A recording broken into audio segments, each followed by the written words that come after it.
7 keep you. Hey, wow! I was wondering where that awesome sweaty boot smell was coming from. And here you are! Wow! This is great! I'm Murphy, Jake's dog. Wow, you smell great! Have you been rolling around on dead things all day? That's my favourite hobby too. You know who I miss? Jake. Sometimes he'd just sit there being awesome. And I'd give him this look like, you smell great. And he'd give me this look like, you do too, Murphy. And he was my best friend. I came here so I could smell Jake again. He smelled great. But whatever's buried there doesn't smell like Jake at all. No, it's definitely not Jake. He was awesome. If I ever find out who killed Jake, the most awesome Jake who ever jaked, I'll bark so much! Seriously, so much! You have no idea! I don't have the right tool for digging. Smell. May the 7 keep you.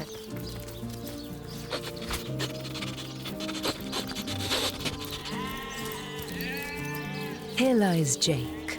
Please do not disturb.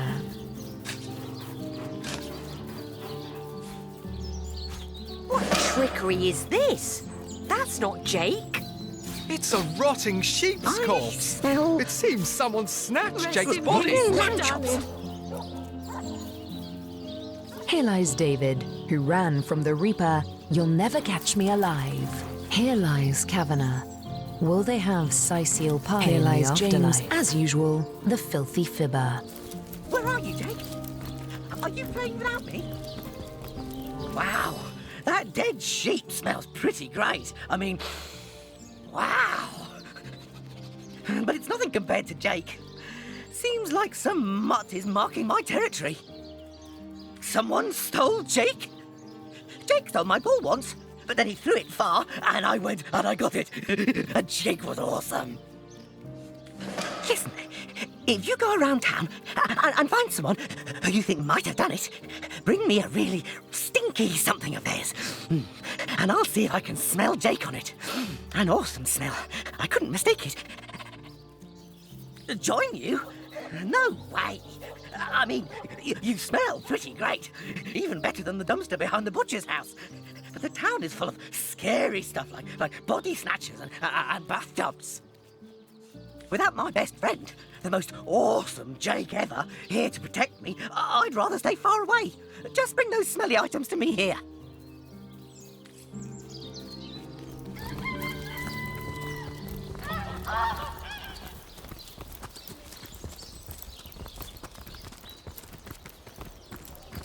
Oh, how nice it is of you. The very picture of youth, to break the monotony of an elder's day. Wild away on this hardwood bench. Pray, let me be forward with you, O sapling rose, O leaf of spring, for my weary mind is troubled, and would highly prize thy gentle-handed assistance, thy kind ministrations. I am but an aged elf that has seen the years parade in long succession. Gladly shall I tell you more. Will I regale thee, O whelp of men, with my tale? But not here, where the winds may steal my words. You would listen to my grievances, guide me towards untroubled realms. Oh, you are truly a wonder, oh budding flower of the morn. Yet that which I would tell you is of a rather private nature, so let us escape both the chill and the eye of public scrutiny. Hot spiced wine and a snug little room awaits us on the king crab's first floor. Let us go there so that we can warm our bones yet make shiver our hearts with a tale of loss and sorrow.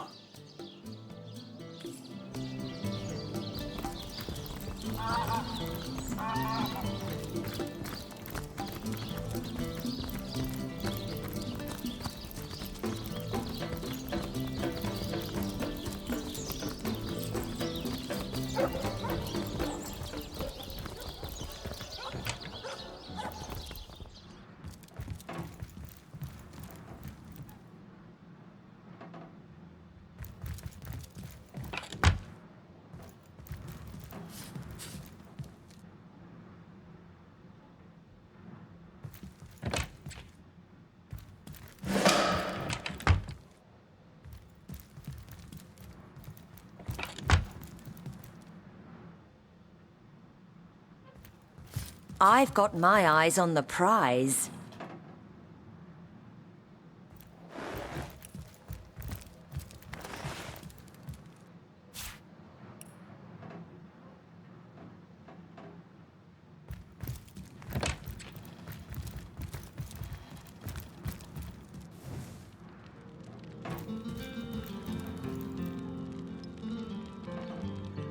So, what's the bad news?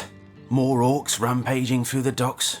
Or have those infernal statues sent another soul flying to his death? This here's my family business. Yes, there's been a Roberts escorting stiffs into the next life since the foundation of Cyseal itself. They don't write epics about morticians, but I'm proud of my work nonetheless. Sad story, that. Though if I'm speaking plainly, the sentimental aspect of it all doesn't make much of an impression on an undertaker. Especially not these days, with so many laid low by the orcs and such like. I just concern myself with giving the remains a respectable exit from life. We set him to rest in the northern graveyard. Perhaps he can finally get a little peace. A sheep? That's a whole heap of nonsense. Don't bother me with such wild tales.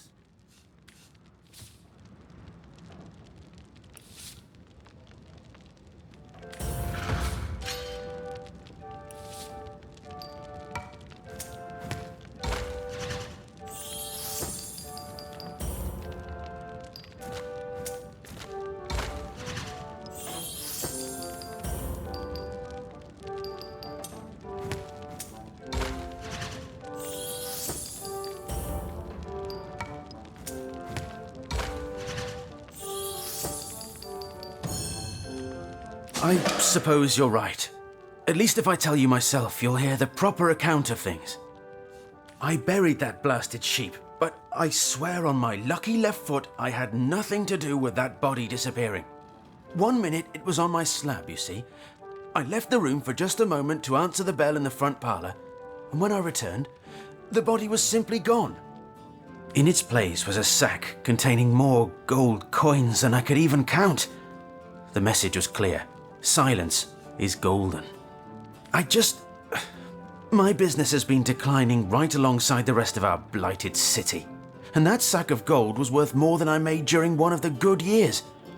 I needed cash, and someone needed my silence. I knew I had to bury something or risk being found out.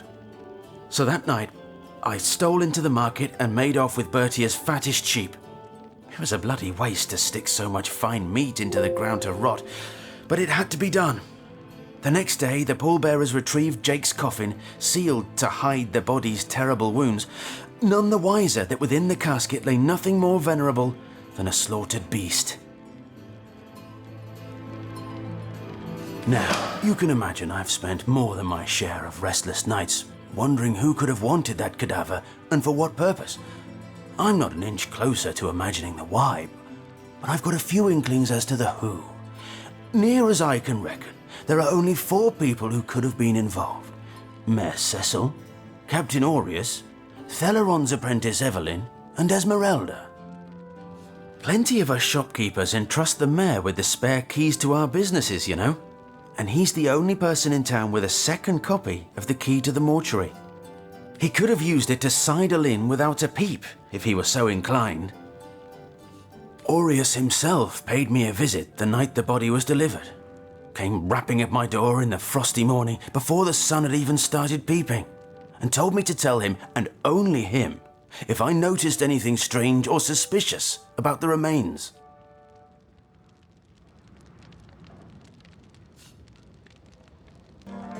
Can't see why he'd bothered to go through all that trouble, unless he knew something the rest of us don't. I know it sounds strange suspecting the doctor's apprentice of something so ghoulish as this, but there's few in this city could manage to transport a corpse without raising eyebrows. It was she who delivered Jake's body from the inn to the mortuary, and there was something about her that night, some kind of excitement. Seemed she could barely contain her thoughts, that there was something thrilling about to happen. I can't quite settle it in my mind how a young medical professional would have such a strange reaction to an occasion such as that. And this may or may not have anything to do with the whole rigmarole, but her master, Dr. Theleron, bought an old shack of mine, one overtaken by undead, for an exorbitant price considering what he was getting. I never did figure what he wanted it for, but he sure seemed eager. I never saw a widow less distraught at the death of her husband, and I've seen hundreds pass through my parlour. It was she who rang my bell just before the body was snatched, lured me outside claiming she needed air, before discussing the funeral arrangements. Some accomplice could have sneaked in and grabbed the remains while I was comforting the oh-so-overcome Esmeralda. That gold's the only good thing to come out of this blasted affair, and I certainly plan on making some use of it.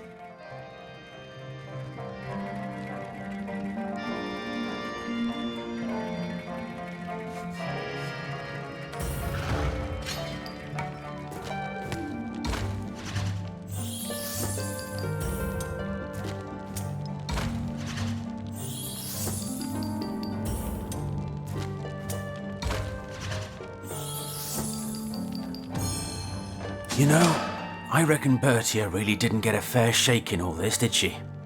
Here, take the money and give it to her. Times are hard enough as they are.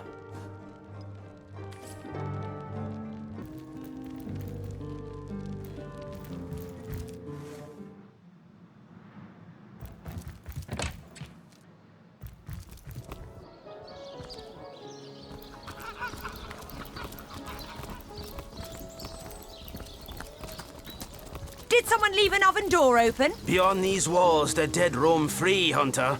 Be vigilant. It's heating up.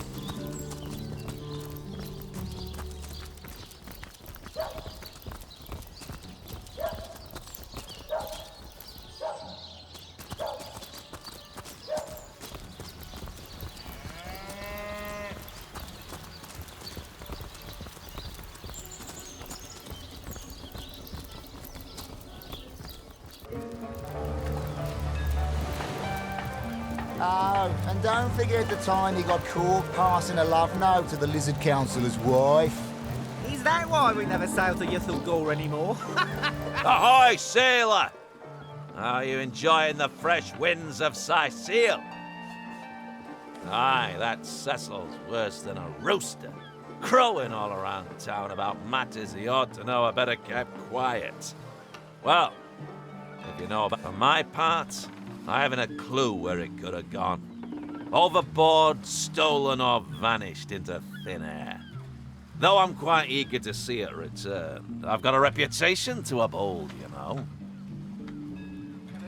Wouldn't hurt to ask some of my men. I tried myself, but sailors tend to be a bit tight-lipped when they're afraid of getting one another in some trouble. Seaman's code, you know. Not to rat out a fellow sailor. You ever hear about the time the captain took the Duchess of Federal's carriage for a joyride? Ha!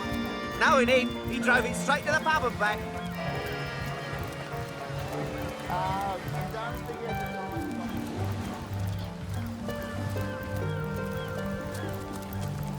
I said to him, I said myself, if I don't start earning an extra gold piece an hour, I'll walk out. Plenty of...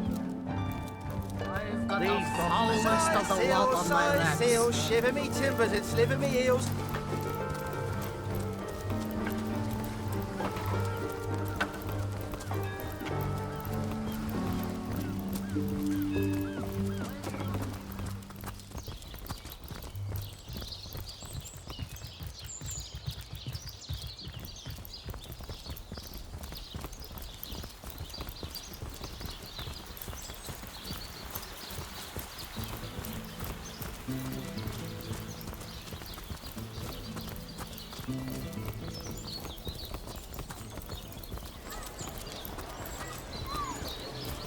Heavenly herring! Delicious dogfish! Yours for a scrap of gold each!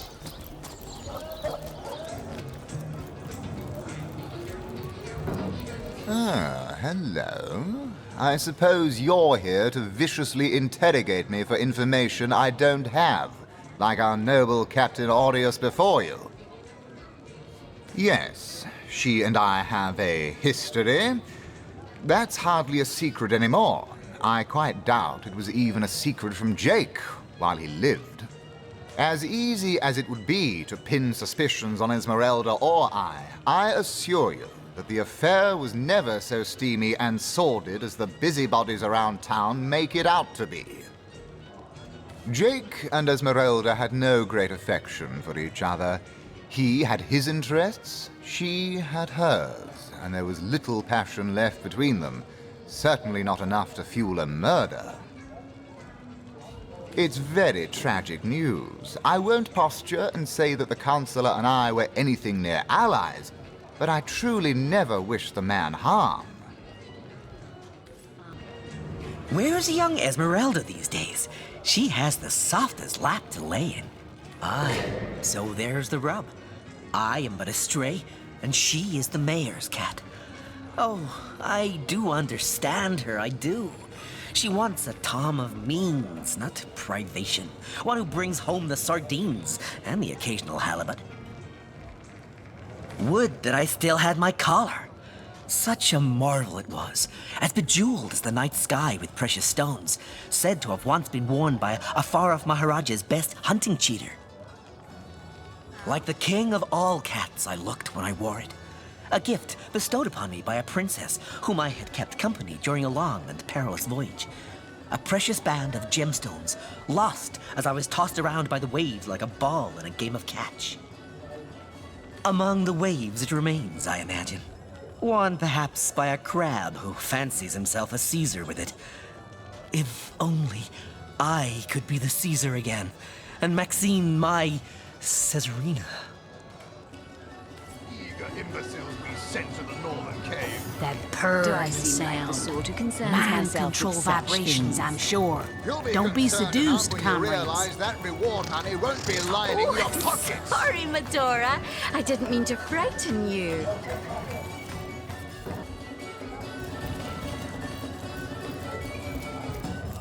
Glorious to see you once more, fair friend. Go on the path to the righteous, my friend. Forget not that the conduit has great plans for you. He says he's an immaculate. But I thought they'd been banished after the death of the Source King. Immaculate. Haven't heard of their kind, but I don't like the sound of them. Greetings, Source Hunter. I don't mean to hinder your investigation, but I can't open this door for anyone who hasn't received Captain Aureus' explicit approval. Not exactly the friendliest bloke, the Captain, is he? Well, your reward for getting your ear chewed off is a waltz through the town's finest magical murder scene. Enjoy.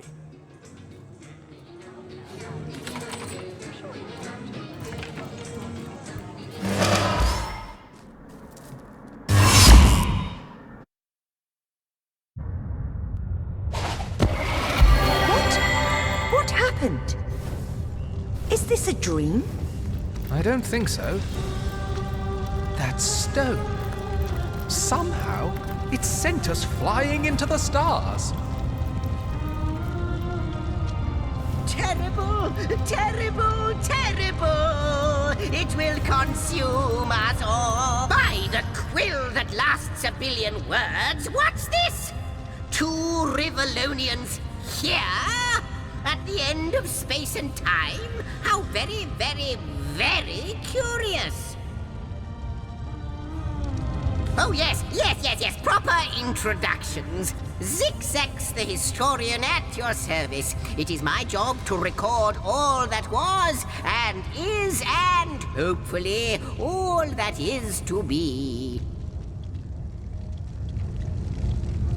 As for how I got here, well, for a historian appointed by the gods themselves, hopping to the end of time is as easy as 1, 2, 3. How you got here, though, that's a rather more interesting question. On such a tiny and rapidly shrinking vestige of space and time, I wouldn't have expected to find a soul but my own shadow.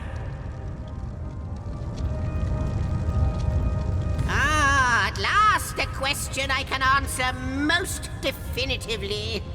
I mentioned already that this place is the end of time. If that didn't send your heart into your stomach and your pulse a-flutter, it should have. Time ought naturally to have no end at all. Indeed, I can think of no worse nightmare for a chronicler such as myself. But something totally, utterly terrible has happened. Show, don't tell, I always say. So go, peer through yonder looking lens and feast your soon-to-be terrified eyes on the darkness that is approaching. You know, I think that imp may be quite mad. Then we had better appease him and have a look through the looking lens.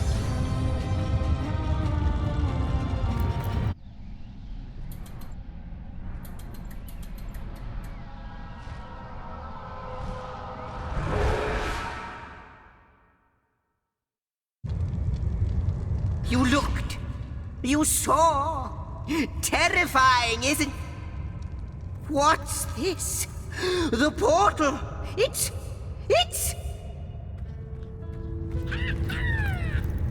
The portal has become active. Fantastic. Astounding. Onward we should go. The portal. It's quite sprung to life, just like the long, dormant flames that decorate this observatory. After all my waiting and hoping, could it be? You, dear stranger, you must be the key. Something about your presence here is causing the end of time to grow. The true end itself to move further away. Those torches, a light! This portal active once more. It cannot be coincidence. Goodness me, how right you are. There's so much to take in, I'd nearly forgotten. And what you saw has been haunting my mind since I first discovered it. It is the void itself, the dragon that is devouring creation. When I speak of the end of time, this is exactly what I mean. I can't say for sure where it came from, how or why, but I do know this. It's shrinking our future by the second. And if we don't stop it, it will devour the past and present as well. It's not that I believe, it's that I have seen. Long have I been waiting here, hoping that one day this very portal would ignite. Then, no longer than a few mere moments after you arrive, zap it goes! The chronicler of time knows a pattern when he sees one. Though I cannot say for certain, if it is what I believe, then our prayers might well be answered. In fact, every last question that ever plagues your noggin might well be answered, for I believe what lies beyond this portal is nothing other than... But why spoil the mystery? As soon as we leap through, we'll find out for certain. After you, after you. Oh, what wonders we may find on the other side. You first. Yes, just as I'd hoped. There she is. There it is. Come, come, don't delay. And he's off. It seems the imp has spotted exactly who and what he'd hoped to find here.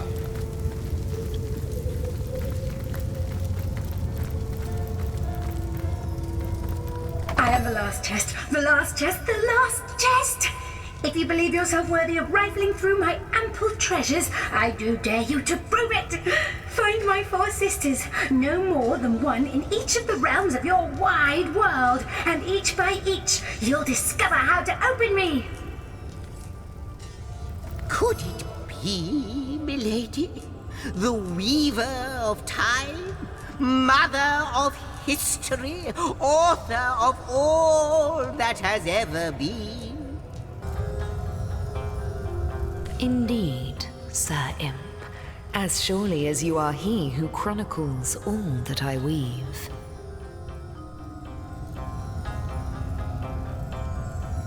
Astounding! Unbelievable! I have so many questions for you, so much to ask, so much to say. You have brought guests, I see. Strange.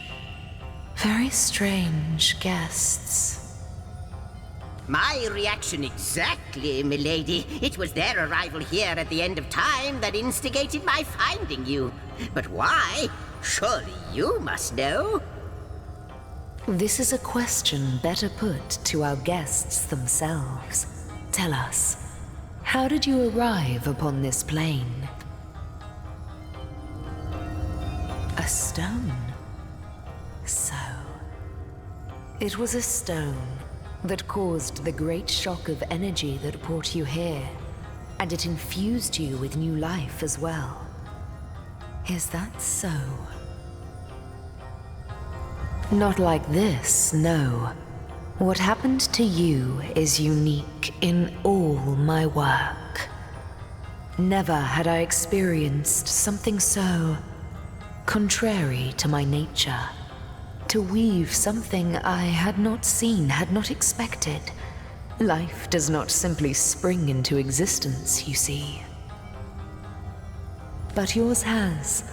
You appeared before me from the moment you came into contact with that stone. Starstone. I now know it to be called. But, Madam Weaver, how is it possible? Do you not see all? Have you not woven all that is and could ever be into your tapestry? Like the stones, your guests are a mystery to me. I see them before me in this world, but their likenesses appeared not upon my tapestry until they revived the stone.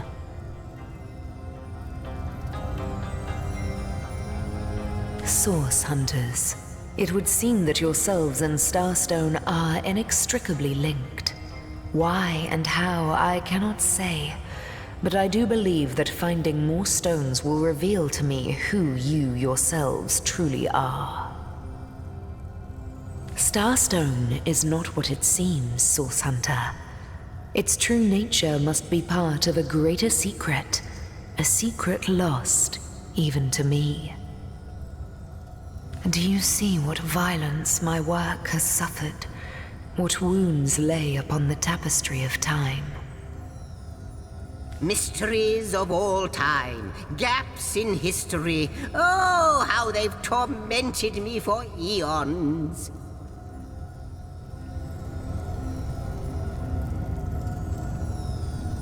It would appear that Starstone transforms at your touch, granting me new thread by which to mend the tapestry. Thus, it restores time itself. I see. What the void would shrink, Starstone restores. Yes. Though I cannot explain why this Starstone is the antidote to the void's ravishment of our realm. If we do not restore time, if we do not discover the true nature of these stones, the void will consume us all. Indeed you must, though I may not yet understand why. It seems that you and you alone can unlock the powers within Starstone. Yet we are not the only entities who know these stones to be so much more than pretty gems. Why, of course, that's what they were doing. I have recorded their doings, you see. Collectors of Starstone, more and more by the day. Now I understand. They'd keep the stones from our reach. They'd prevent the mending of time. Without these stones, Hunter, there will be no Rivellon. The entire tapestry will crumble. Even this plane will fall victim to the void's insatiable hunger. That shall never be, milady. As sure as Zix comes before Zax, we will put a stop to it. First we mend the tapestry, then we stop the void. Please, our most mysterious guest, are you ready? Are you willing? Will you hunt out the stones? Will you help us restore what has been lost? What'll it be, Source Hunter? Do tell! Not but a moment ago, we were hunting Source in Rivellon, and now we're being told that we alone can prevent the end of time by way of some magical stones. What do you make of it? We can't deny our reaction to Starstone. There must be something to all of this, mad as it may seem.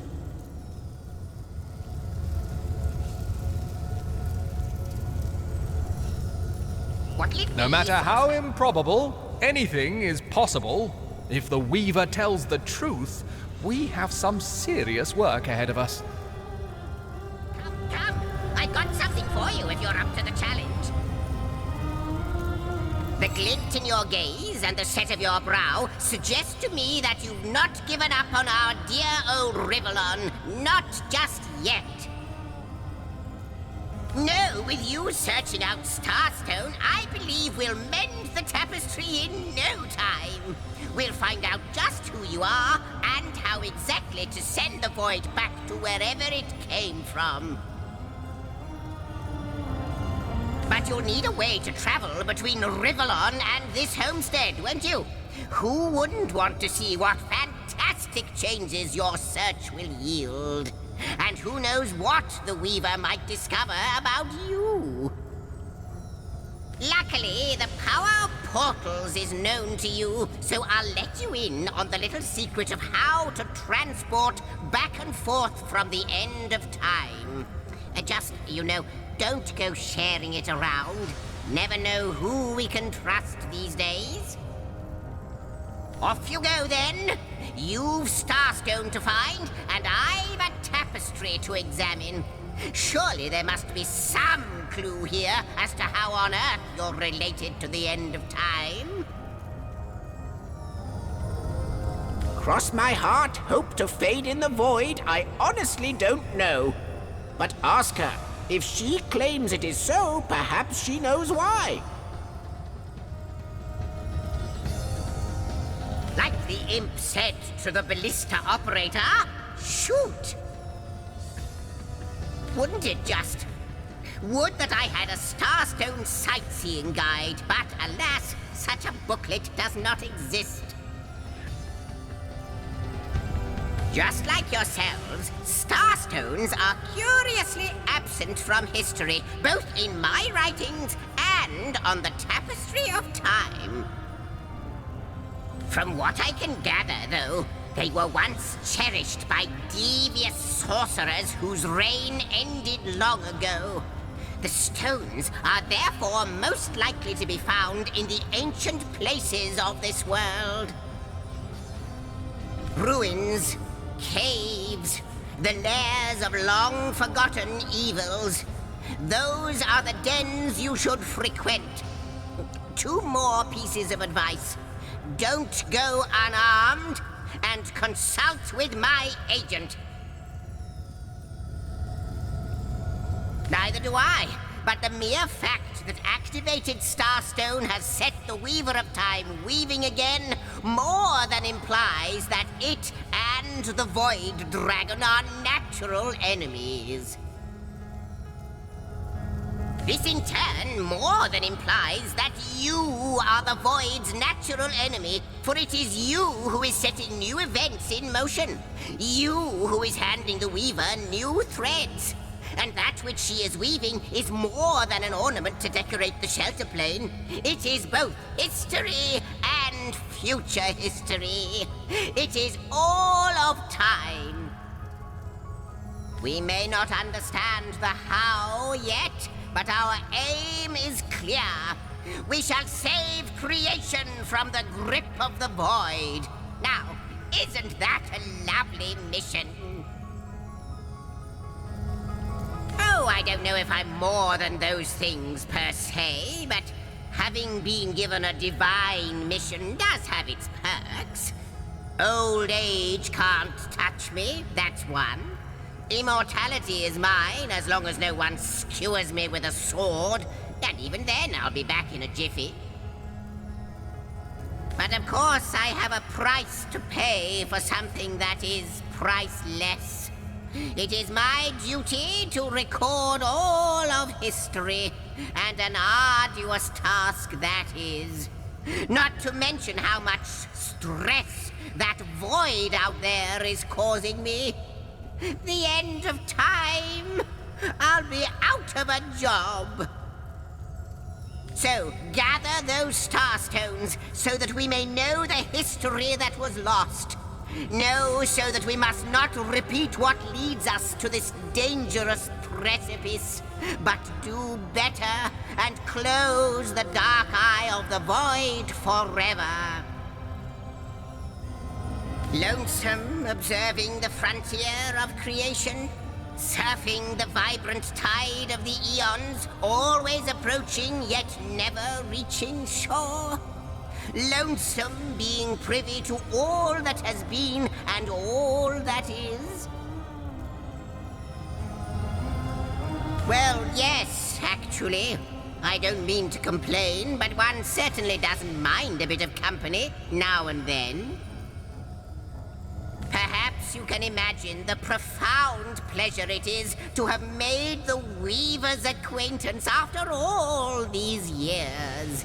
I can hardly wait to pick her brain about the great battle of the sons of Sigurd. The last Rivalonian who remembers it died more than 7,000 years ago. Before you go, Source Hunter, a final word. Once you return to Rivellon, there will be someone waiting for you. My agent, my eyes and ears upon your world. I hope he'll be able to help you as much as he can. Time, I need hardly remind you, is of the essence. The Lady of Time, the Weaver of History, I am your biggest fan. How welcome you are upon this realm, our most honored guest. I hope you begin to find this place more familiar than it may yet seem.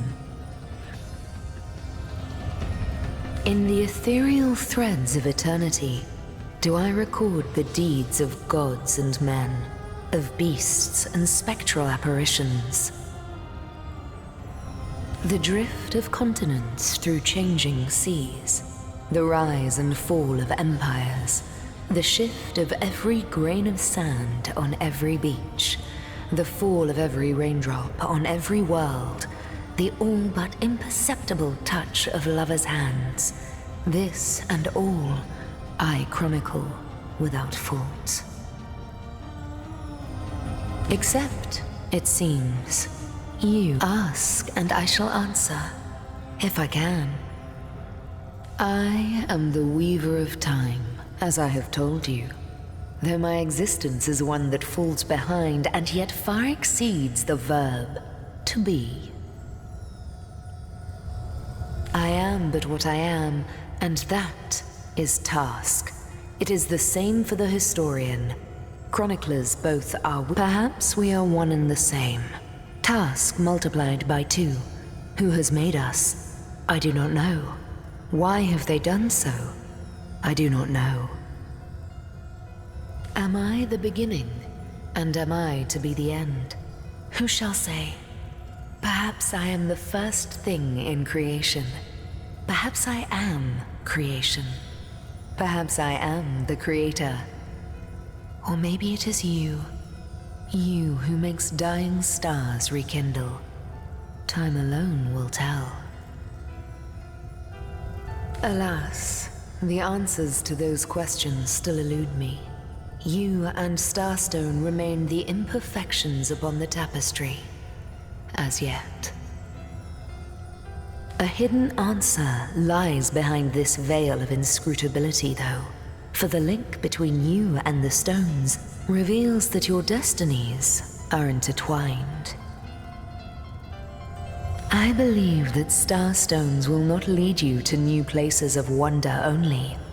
No, they will also lead to new knowledge through the restoration of the threads of old.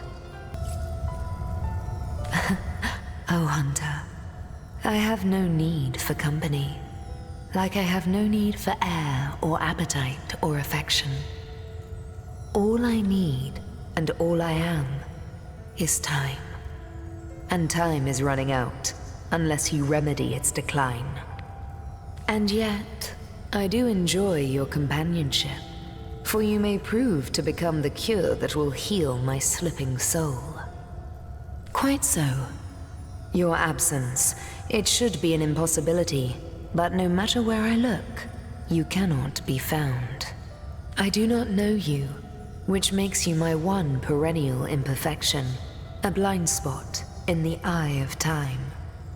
But perchance I may be cured of this blindness. Perchance the blemish may be undone, and time can be redeemed. What it is but a seed bereft of sun and water. What it could be, that is what the starstones will tell us. What it is but the end. What it could be is the end of ends. I reside in another realm altogether. But ever since the end of time appeared in these deep dark skies, I materialized here, as if forced to watch the one thing that is unwatchable, unendurable. A thankless task that you may yet free me from forever. I think that perhaps you can redeem time, because you create time. Indeed, you have set in motion an event I no longer held possible. Know that no longer I did weave. I sat here at the end of time and watched on as the void frays the fabric of time like a terrified god that fears the offspring of his own creations. But suddenly there was you. You who stirred the life within the stones.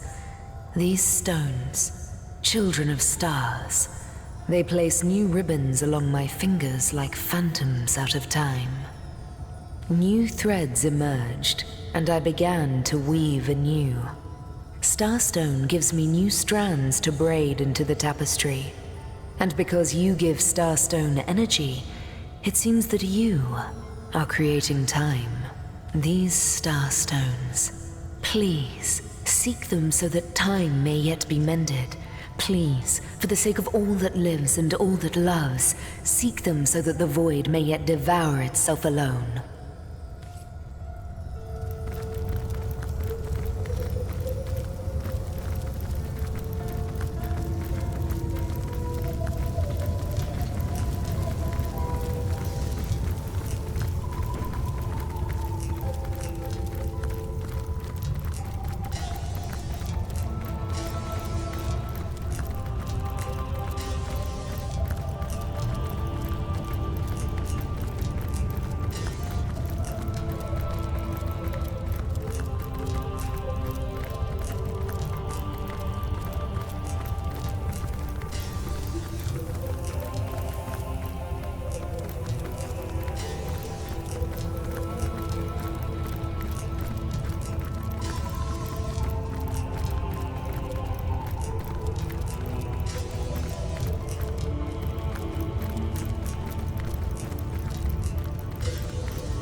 Source hunters, I welcome you once again to the realm of Rivellon after your travels through the chasms of space.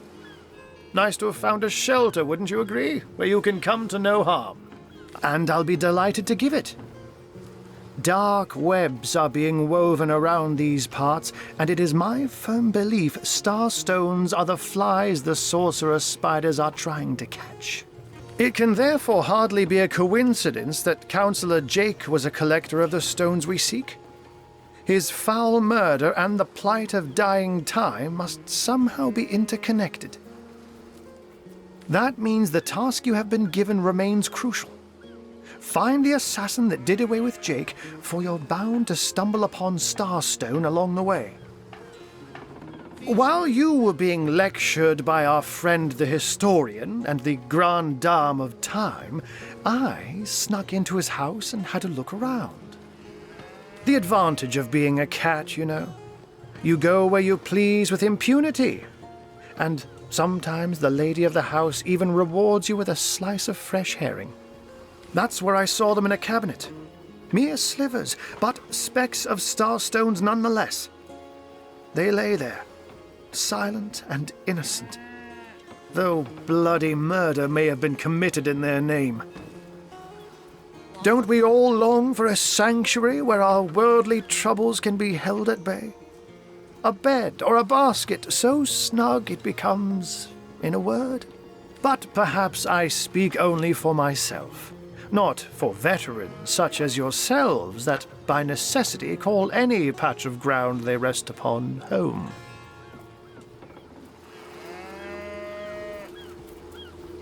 Cyseal. Like any cat worth its salt, though, I deeply cherish a secret refuge unbeknownst to anyone. To be able to repose... Let me phrase it like Zigzags might.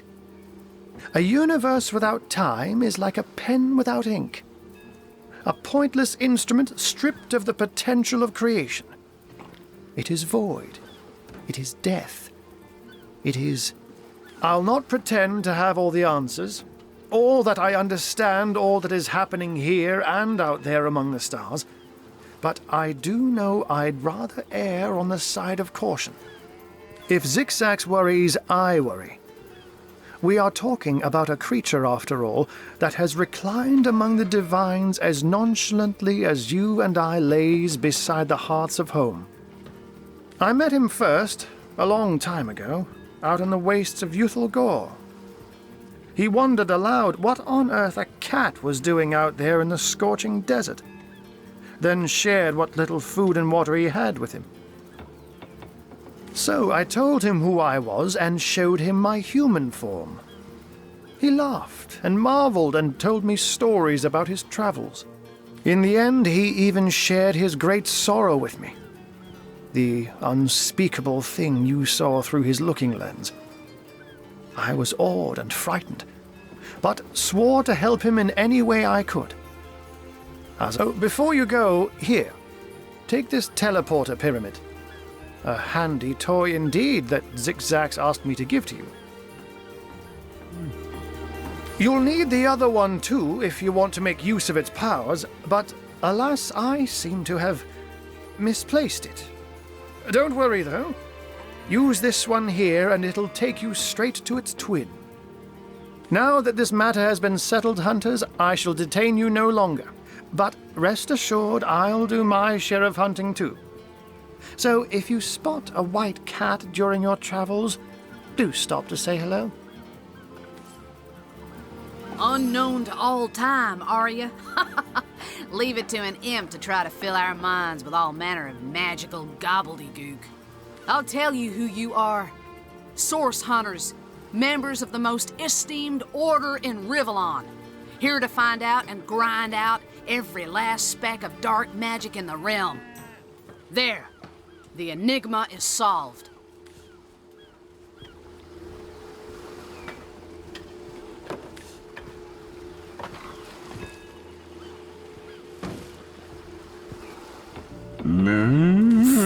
What are you? You think I'm... No, comrade. You can keep the honor of being the object of the Space Imp's special interest all to yourself. I just hope this fancy of yours doesn't interfere with your real job, or have you forgotten that little detail already? You're a source hunter first, last, and always, comrade.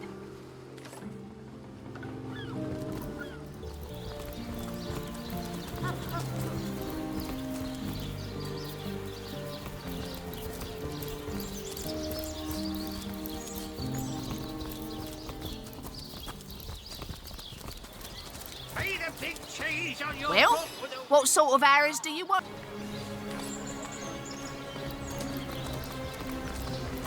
Watch the undead quiver in their mouldy boots. Tomatoes. Let us see if you can choose. Source hunters, eh? All right, proper, we're finally getting a hand. Things is chaos. If you've got a favourite sheep, best to fry her up now before she gets thieved in the night like me dear plump Ogget, the finest in me herd. Oh, Ogget, you're rotten to the bone. Oh, me poor, sweet, plump girl. You've been wasted entirely. All that roast, all the mutton, not even the sausage grinder will want her now. Give her here, will you? Me little mouldering darling. That louse! Did he even bother grilling a single luscious chop? I bet he wasted every last morsel. Captain Aureus will have a thing or two to say about this.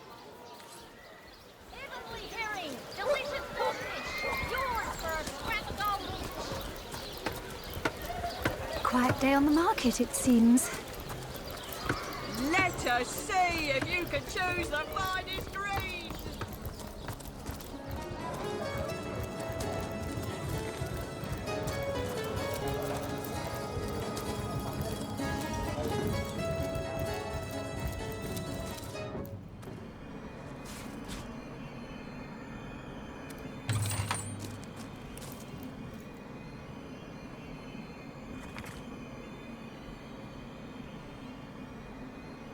It's official.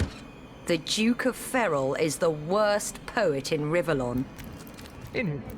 Not much rhymes with murder.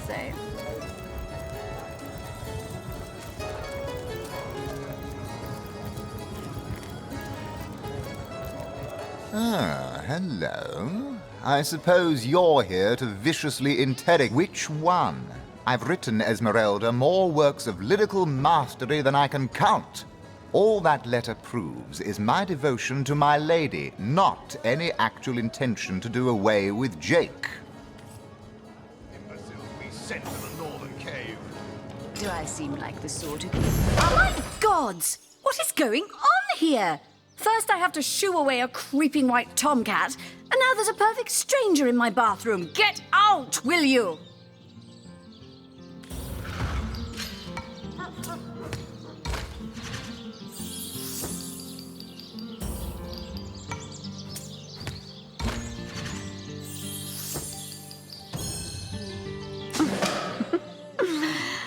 I guess so. I never imagined my bathroom would be such a hub of community activity. Oh, do be a dear and show yourself out, won't you?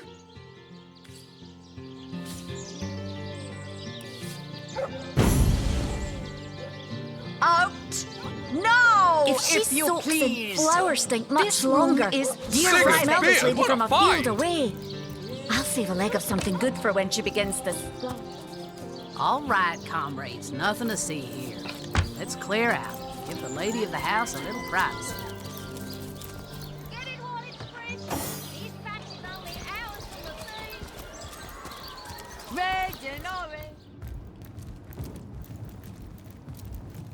What? Oh, it's you! What news? Maxine? What in heaven's name are you? Oh, you mean the mongrel that's always skulking about the place.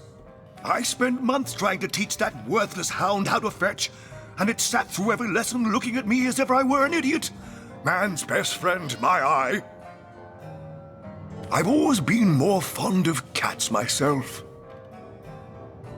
That machine Ahu built is an abomination. It must be stopped at all costs. I bet the wizard himself could provide some advice regarding how to destroy it. He's the mad scientist who crafted it after all. Jake? Murdered, you say? Oh, yes. Yes, of course. Now I remember. Well,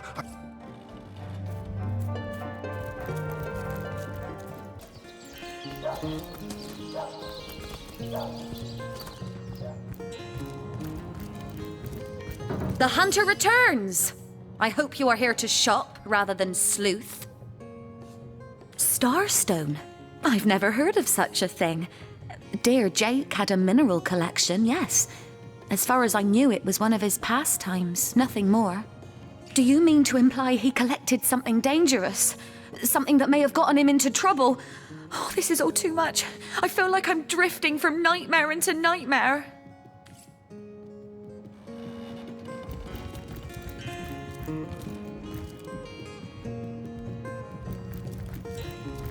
The hunter returns!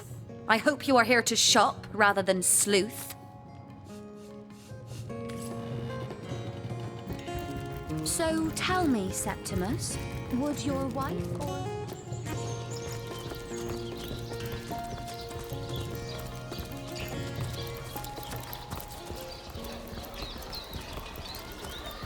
Lonesome? Spiritless? Perhaps wrestling an earth elemental will inject some vim into your routine. Anybody? Neither of you cares to plead for his very existence? But if one were to reduce the quantity of skull dust by a percentage of 2, perhaps the stability could be increased by as much as 3-fold. Oh, a source hunter! Imagine that. Quite a bit more petite than the last of your kind I encountered, aren't you? Yes, by nearly 20 centimeters of tibia, as my memory serves. But no matter. Even if it couldn't spare its heartiest specimen, I'm sure the Order sent the individual with the next highest probability of success. Yeah? Me? Why, I'm more than a little surprised you haven't heard of me. Perhaps I can jog your memory. It was I who cured the Duchess of Arata of her unslakable thirst, a simple pinch of Atropa belladonna in her morning tea. I who discovered that aging itself can be halted by a single application of Cicuta Douglasii on the tongue. Not to mention that it's been my guidance that has permitted my apprentice Evelyn to make quite a name for herself around Cyseal of late. Yes. If that's how we're referring to the secretive use of a revolutionary healing method she refuses to share with her own master. She's in the other room as we speak. Perhaps you can prevail upon her to offer a demonstration. She's gotten hold of a stone, supposedly capable of fantastic feats of healing, but she won't let me take the briefest look at it. She claims to have gotten the relic from a little northern town, Silverglen by name, and that an abbot there blessed it with the power to heal. Utter rubbish, I say. But with these blasted undead haunting the travel routes, I can hardly march up to Silverglen to learn the truth myself. Well, she certainly possesses a critical eye and an exacting manner when it comes to making difficult medical decisions. I expect she'll be a very successful healer in her own right when the time comes. She is learning from the best, after all. Certainly, what would you like to know? The counsellor, terrible loss that. Though we were hardly more than acquaintances, I knew him to be a devoted civil servant. From what I can tell, it seems to be a simple case of jealousy turned violent. The affairs of his wife, Esmeralda, were hardly a secret, you know. I've applied myself to that problem for 2 years and still haven't come a step closer to solving it. I declare it an act of the Almighty's, if I believed in such things. Some events, Source Hunter, can be neither controlled nor understood by mere men. This healing stone. Interesting indeed. Nothing sets me on edge like inexplicable magic. That relic of Evelyn's the so-called healing crystal. I've seen one like it before, and by the Patriarch's pockets. One look at that gem will be enough to convince me it's no force of good. but a bloodstone through and through. So, which of you is more deserving of Soothing life? a corpse's Come, troubled mind. make your case. Can't have gotten far. I've come across such a stone before. It may be capable of healing, as the good doctor describes, but its origins are as dark as midnight. Bloodstone is so named for a reason, you see. What starts as a pretty gem is corrupted by sick sorcerers who infuse it with the blood of the slain. If that stone is what I suspect, I wouldn't trust Cyseal's so-called healers any more than I'd trust a pyromancer on a wooden boat.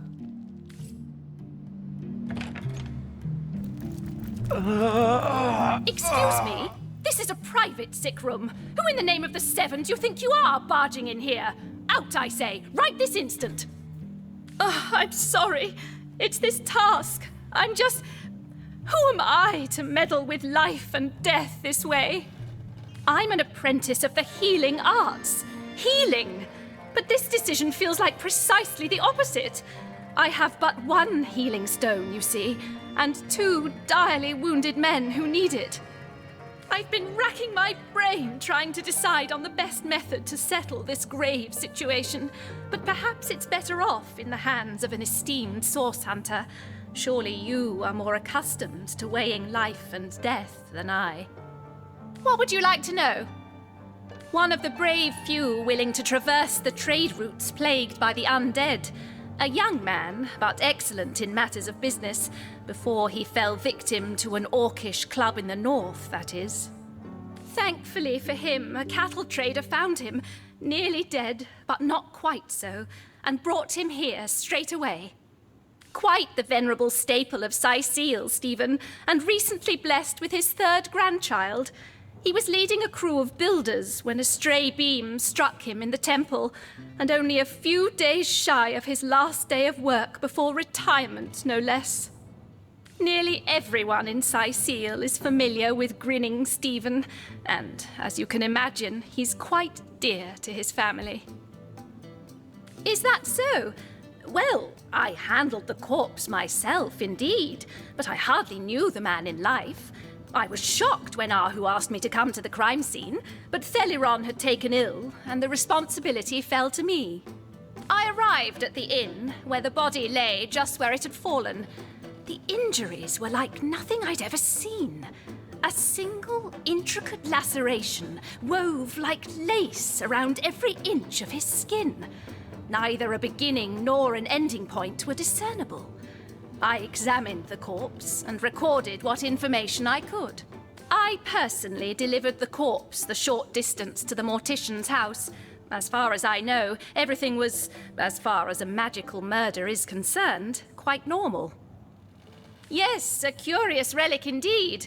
I got it from a kindly abbot, Loic by name, in the northern town of Silver Glen. He is of a certain faith, the Immaculates, they call themselves, that espouses the belief that certain stones can heal wounded flesh. I myself was nothing if not skeptical of his claims, but something happened as he handed me the stone. A small cut on my finger instantly healed, leaving no trace of the wound. Needless to say, I was astounded. But it's strange. The stone is only good for a single use at a time before it reverts to a useless, inert state. It takes time to regain its magical properties, and I guard it cautiously. You are? I thank you a million times for your help. Who have you decided should receive the healing stone?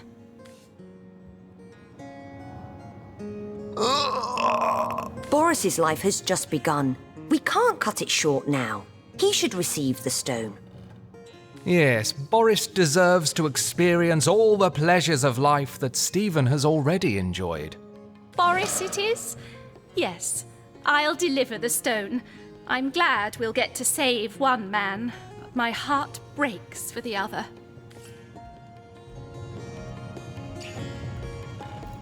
Thank No, you. no, I know this it's is highly abnormal. What is to this? ruin this This particular lightning.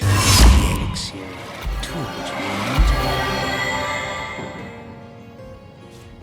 Sorry, friend. I wish there were enough stones for both of us.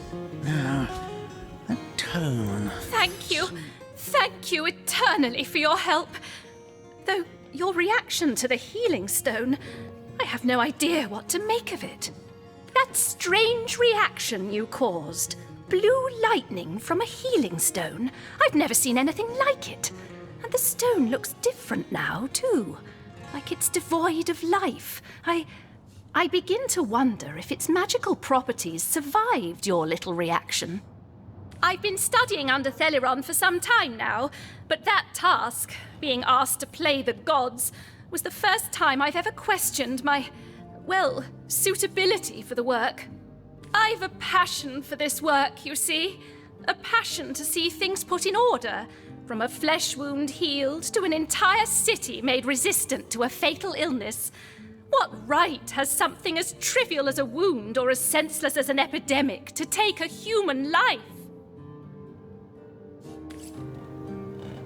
She'll realize soon enough that her little party tricks hardly make her worthy of such grave responsibilities.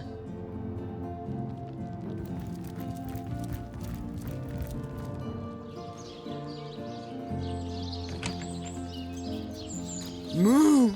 Don't disturb Master Theliron now. He's been so busy with his research, the poor dear hasn't had a proper night's sleep in months. I give milk. I give wool. And what do I get in return? One way or another, they always try to fleece me. Especially that Evelyn. She's out to get me. I know it. Meh.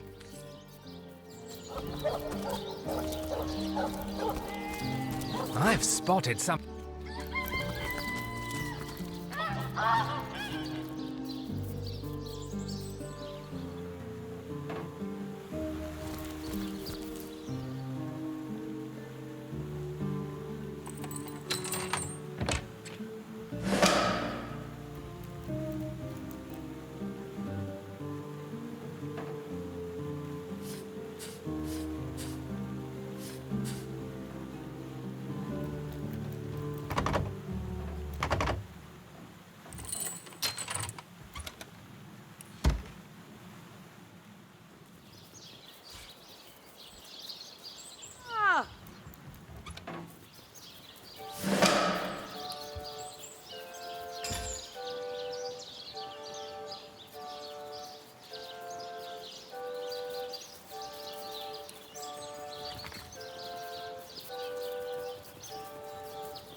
What's that gleam?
What's this? I found something.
Look out! I see a trap nearby.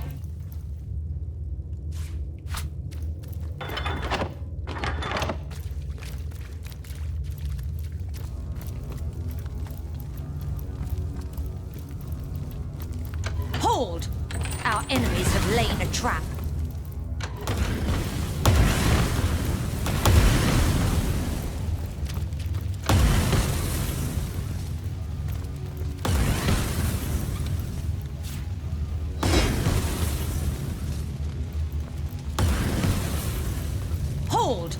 Our enemies have lain a...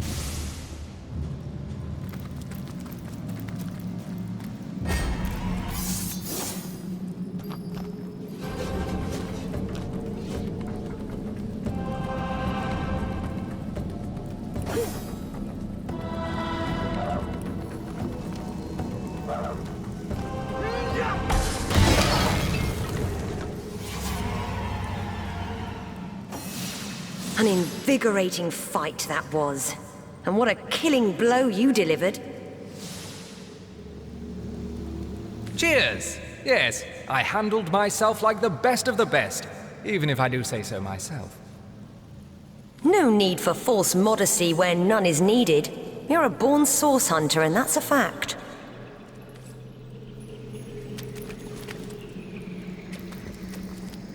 I've spotted something interesting.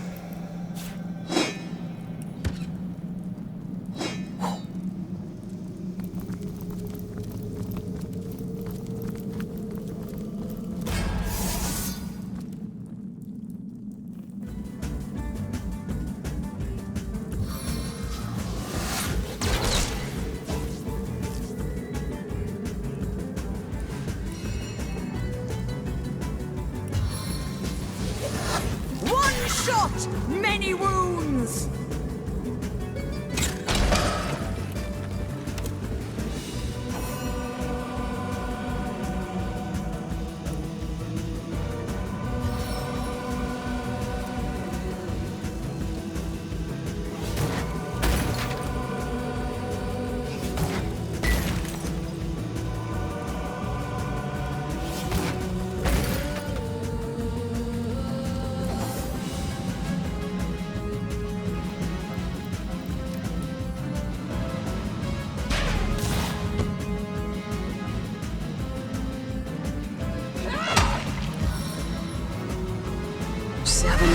My blows.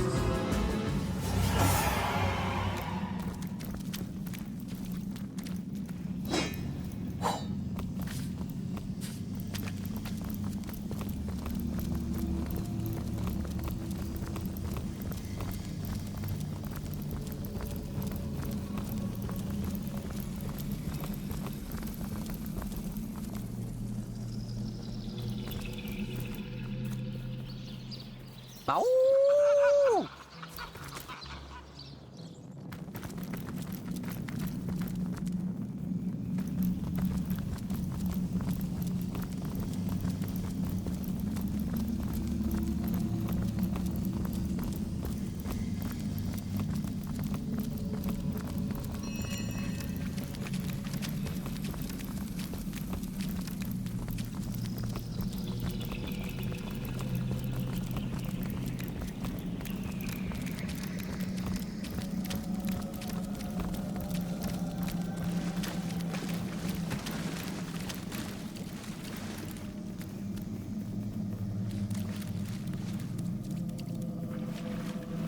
You see a shady-looking figure fishing coins of gold out of the muddy water that pools beneath the well overhead.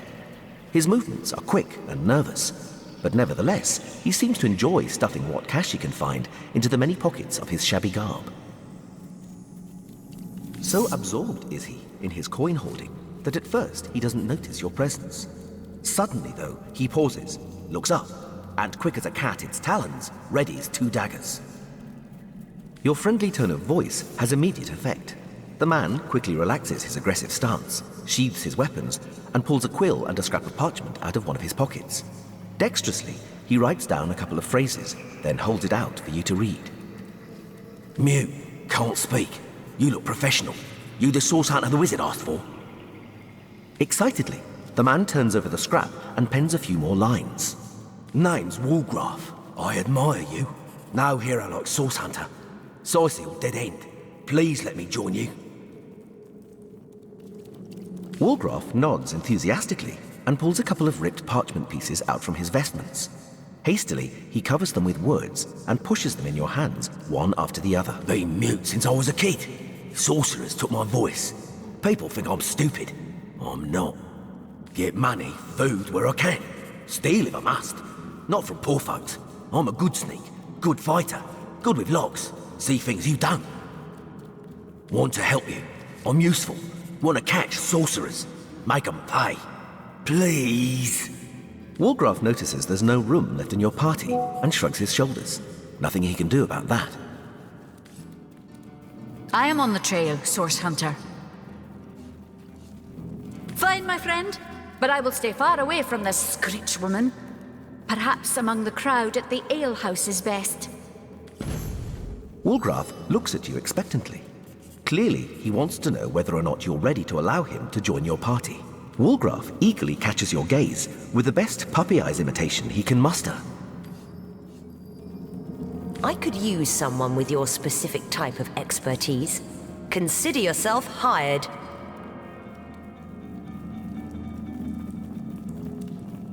Be welcome, Walgraf. Riches await, if you'll obtain them for us. Walgraf smiles and shakes your hand in thanks. With a gesture of the arm, he seems to say, I'm ready, lead the way. I'm drenched!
mercy on your soul.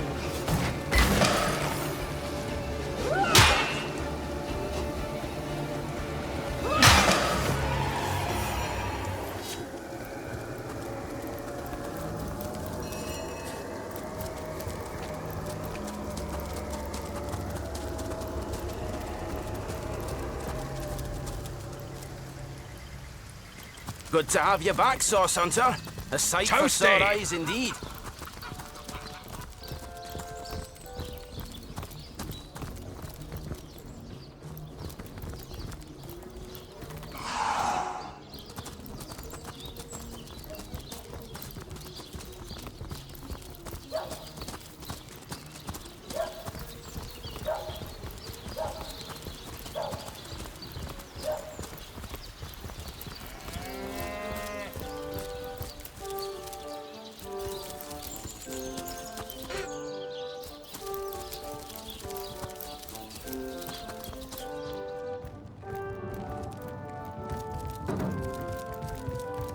Hello again. Terribly sorry, Source Hunter, but I've been studying and I've a passion for this work, you see.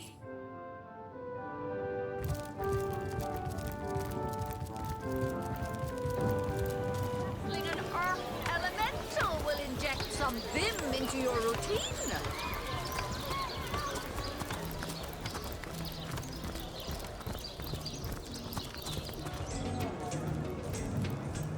Lining your pockets.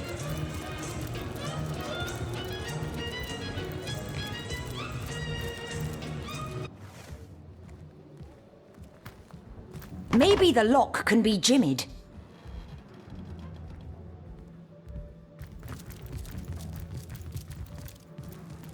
How gratifying to see you return.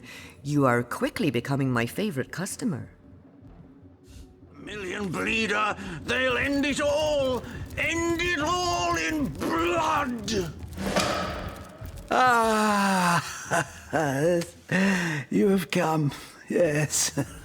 That is most satisfactory. Begone, brittle mask of age. Hear me now repeat the words of Brittletooth, the child snatcher of Carador. Come, play with me, for I'm hungry. Come, play, play, play!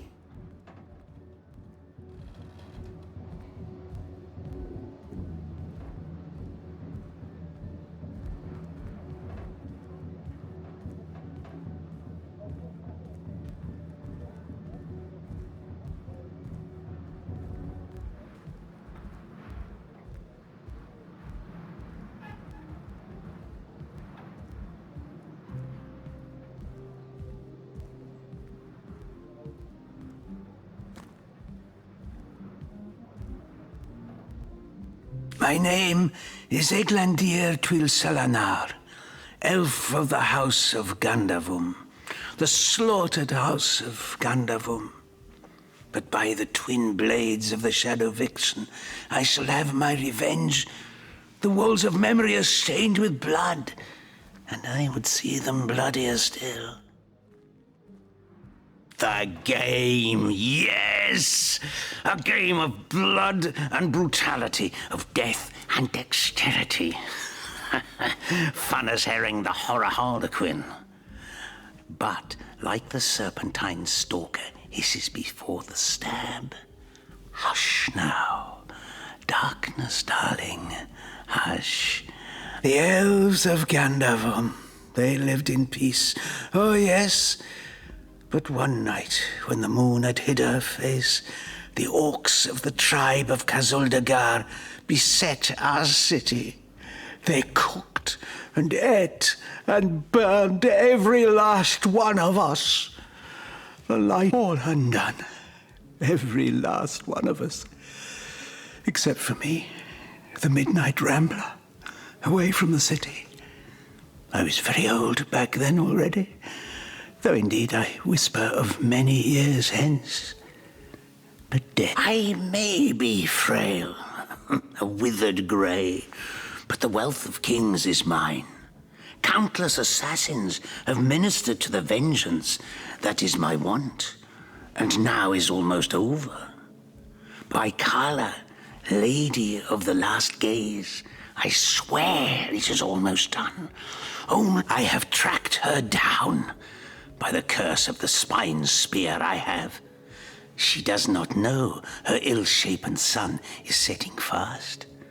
Colour the dusk red, O sword of youth. Bloody the day with the bramble sap that runs through the veins of Victoria. Bring me the amulet that clings to her flesh, soon to fade. And yours shall be the bounty of vindication. Mine shall be its sanguine satisfaction. Yes, Victoria. She is the one whose heart must be held in hand. The heart around which the fingers of that hand must clench and tighten until its choking flesh bulges with blood and its beat slowly breaks. The orcs of Gazuldagar, they knew my name. Oh yes, by the bite of the roving rattler, they knew my design. And so they sought to save their last, an infant, she who was to be queen. To no avail, oh no. Years, how many I know not. Years I searched. And her name is that of a woman, her employment that of a civilized being. But by the fork of Barbara Man-Eater, she is nothing but an orc, a cyst of nature. One of a misbegotten litter dragged into life from the tumoured womb of a filthy, coarse-haired beast that was humped like a dog in the darkness of a stinking hollow. Victoria, librarian, daughter, adopted child of Cyseal, Mayor of Cyseal. There is bloodlust in you. I can feel it. Let it out. Set it free. Undo the last of the Gazuldagar. By the breasts of Sishara Goatsuckler, give me my revenge! That was quite the radical change we witnessed. I never would have thought that the benign old man we met outside would turn out to be a vengeance-driven aficionado of assassins. He is as much a savage as those orcs. And how is Victoria guilty of her tribe's crime if she was but a babe at the time? Indeed. Victoria probably doesn't even know about her past. And yet, she's on a, let's call him eccentrics, hit list. Soul Shredder, the end is nigh. Death.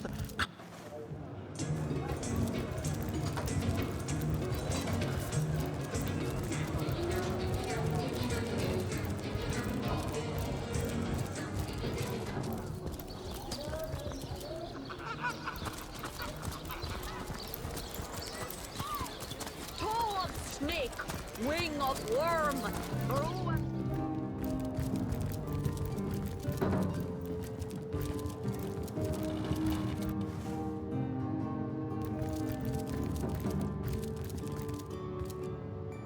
'Twas Jagetta, friend. Kira Lizor. Oh, do pardon my language, my friend. But that is quite the startling revelation. So much sadness, so much anguish. Eglandir's tale is heartrending, though it seems that in the pursuit of retribution, he has him. Does he not see that I am now the one who is to be wronged? Why, oh why must he make me, of all gentle-minded and life-loving creatures, why must he make me the target of his imperishable hate? So, let us approach the situation with reason and ask ourselves, where do we go from here? Though, first let me say this. Hashizm bil kushum zunum. From my heart, I thank you for warning me. I thank you and I trust you. So pray, let me pose the question. What do you advise we should do? My amulet? But it is Haxmagi, a sacred token that houses the presence of my ancestors. No, I cannot part with my talisman, the keepsake of my soul.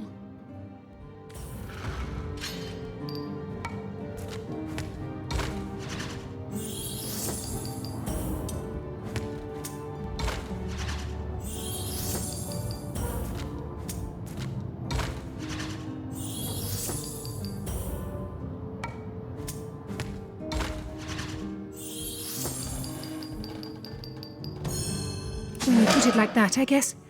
I cannot say that it is. I do this very reluctantly, but fine. Have my talisman. May it fool the elf that would see me dead.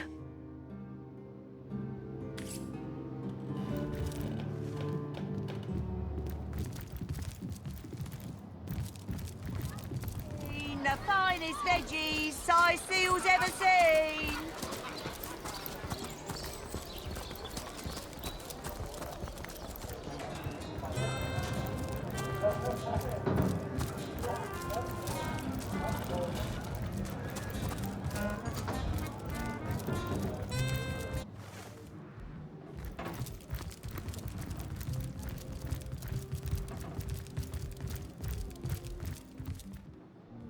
Here I wait for thee in the dark, but the stab shall bring the light, minister to death.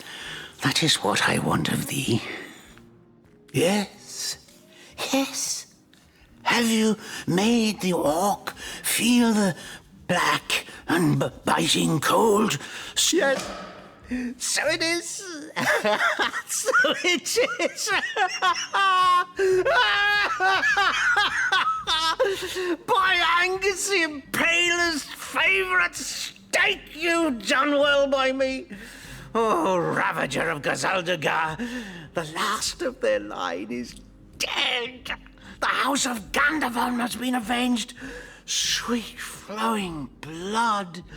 The quest of decay is at an end.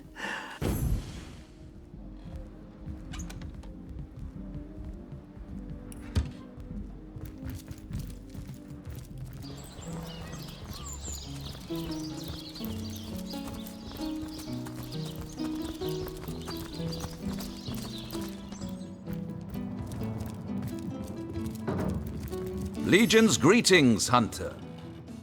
You claim to possess evidence that implicates Lady Esmeralda in the murder of her husband? Well, let's have it then. Let me have a quick read. Wait, what? There's another...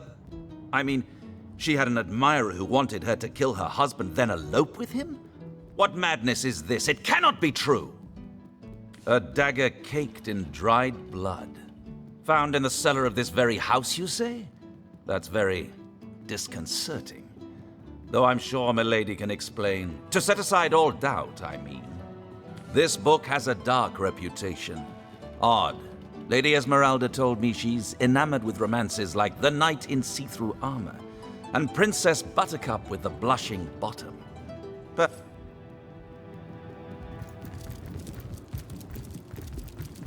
The hunter returns! I hope you are here to shop rather than sleuth. Listen, if you're going to accuse me of something, you had better find the evidence to back up your ridiculous claims. Perhaps it is you who should explain your presence in my cellar. And the dagger? It's simply a butcher knife used by my late husband to cut meat. He did so love to cook, the dear.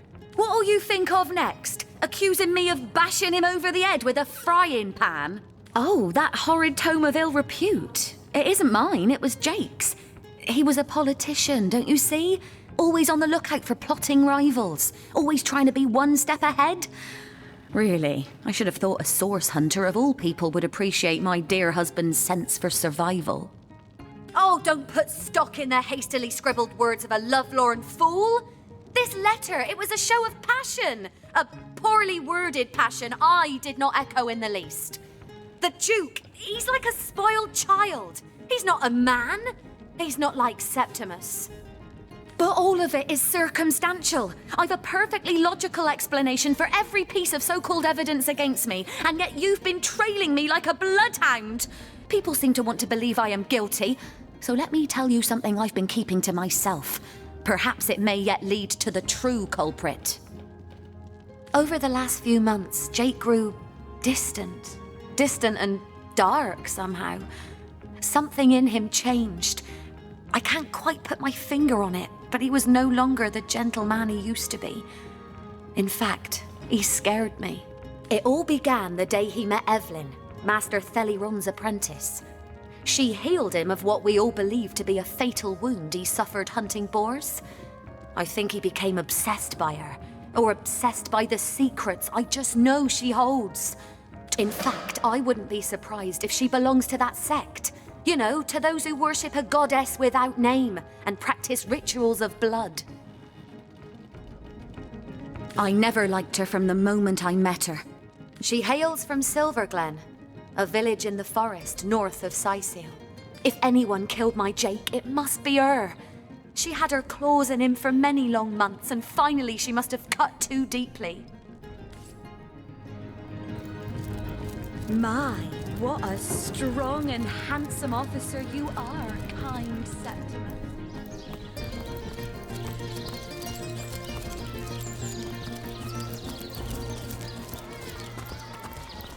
Not in the mood for cheese. No excuse is more holes than a slice of this fine Gorman bear.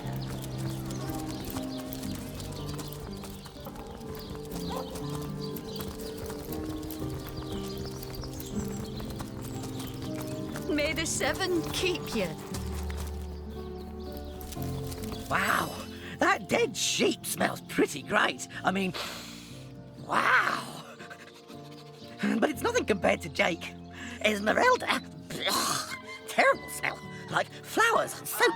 Not awesome. Ugh, hated her. Or Jake has the best smell. I'd know it anywhere. Did you find something for me to stick my nose into? Jake was awesome, and she didn't like Jake, so I'm pretty sure she's the worst thing that ever lived. Let me get a whiff. Oh, take this away. It smells like every rich man in town except Jake. No, there's definitely not a hint of Jake here. Oh.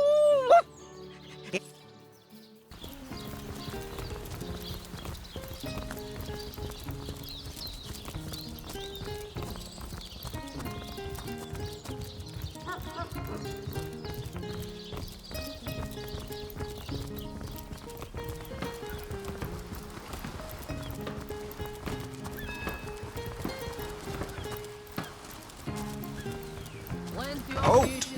These gates are to remain closed at all times. Captain's orders. Wait a second.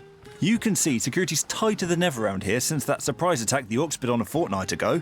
They did enough damage to shake up Ahu and Captain Aureus something fierce. We can only hope to hold back the undead and these left-field Orc attacks long enough for reinforcements to arrive. Certainly, though it's a shame... Look alive, my good man. This gate'll be short work for a well-equipped contingent of orcs. The Cysealians retreated from this battle, but what about the Orcs? Either they've taken to the sea or set up an encampment in yonder caves. Keep your weapon at the ready.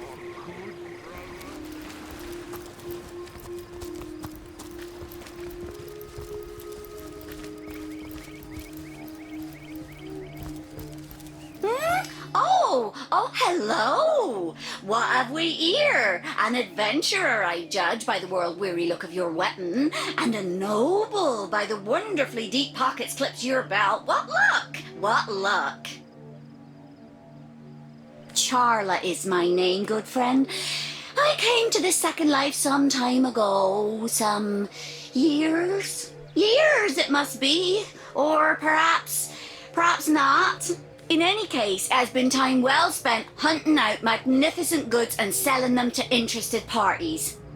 So many wonderful artifacts I've found, so many precious relics I'd be so happy to rehome to a trusted buyer. Have a look by all means. You'll find every make and kind of impressive accessories, but you'll also find certain very rare relics too. You look like just the sort of self-starter to appreciate what I mean. Well, goodbye then, good friend. Goodbye. That is, unless you fancy a glance at some of my wonderful goods.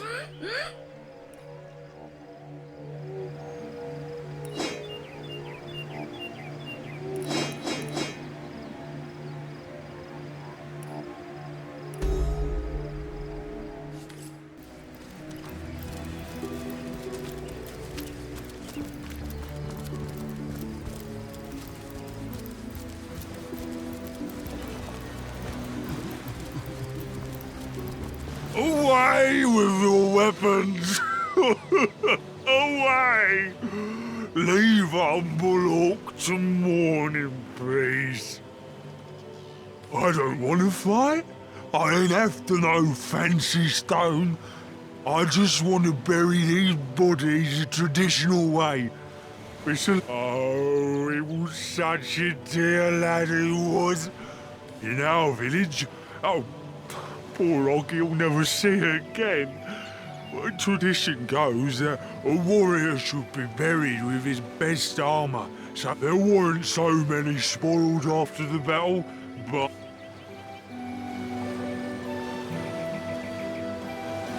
This orc is obviously bereft.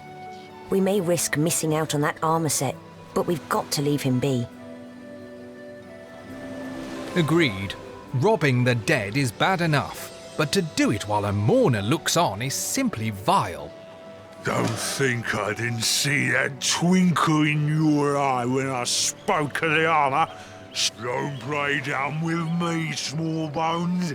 You know as well as I that your little city here won't be rid of us orcs till my kind gets that fancy schmancy blood in our hometown. We honour the dead by decorating their graves with whatever materials we have. Not to accidentally disturb any graves. We made a promise to an orc after all. Ha! That pathetic heap of source-addled frogskin thought it could fool us, did it? Old Medora knows for certain that orc would have loved nothing better than to axe you in the back while it cried on your shoulder.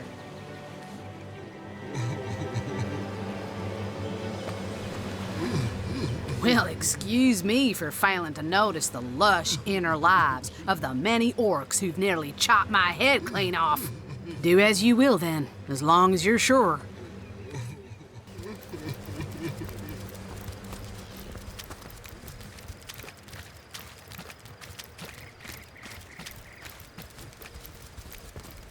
Well, what's this I've spotted? Look out! Walbrough I see a draws trap your attention nearby. and points out several inconspicuous little elevations in the sand.